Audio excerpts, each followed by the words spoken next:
Le candidat suivant, c'est Rémi Hutin, qui est doctorant à l'École normale supérieure de Rennes et à l'Institut de recherche en informatique et systèmes aléatoires.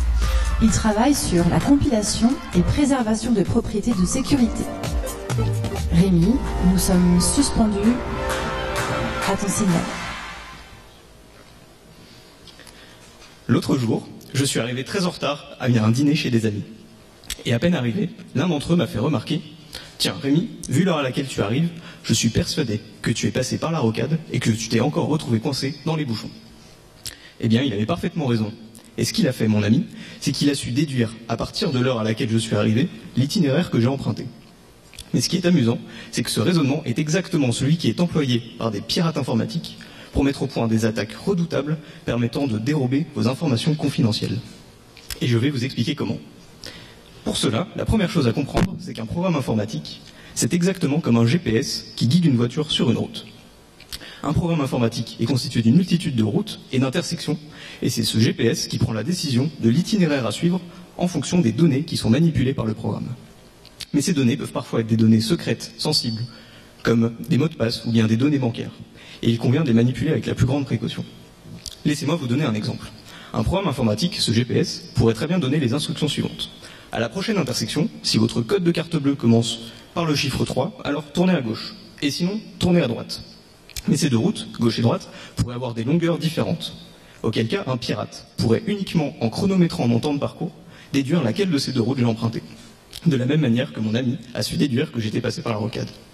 Mais dans mon exemple, le pirate, s'il connaît l'itinéraire que j'ai emprunté, peut finalement en déduire si mon code de carte bleue commence par un 3 ou non.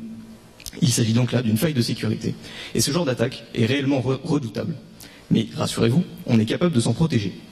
Et la protection la plus fiable pour cela consiste à s'imposer d'écrire des programmes informatiques qui ne contiennent pas la moindre intersection, comme une immense autoroute.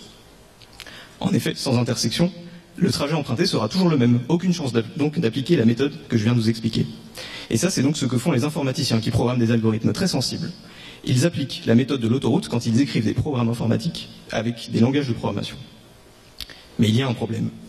Pour qu'un ordinateur puisse comprendre ce code écrit par des humains, il est nécessaire de le traduire en binaire. Et cette traduction, on ne la fait pas à la main, mais on utilise pour cela une sorte de super traducteur qu'on appelle un compilateur. Ce compilateur va donc entièrement recréer la route et peut potentiellement la modifier. Il pourrait par exemple insérer des raccourcis qui permettent de rendre le programme plus efficace, plus rapide. Mais pour moi, ces raccourcis sont des intersections comme les autres, et donc des failles de sécurité dont on souhaite se protéger à tout prix, y compris au prix des performances. Finalement, moi, c'est là que j'interviens. Mon travail consiste à modifier ce compilateur, le réparer en quelque sorte, afin de faire en sorte que les protections que l'on a mises en place au préalable, comme la structure d'autoroute, soient correctement transmises au programme après sa traduction en binaire. Mais en plus de ça, comme je ne vous demande pas de me croire sur parole, je fais des preuves mathématiques afin de démontrer formellement que quoi qu'il arrive, ces propriétés de sécurité sont préservées après la compilation. Et ça, eh bien, c'est le sujet de ma thèse.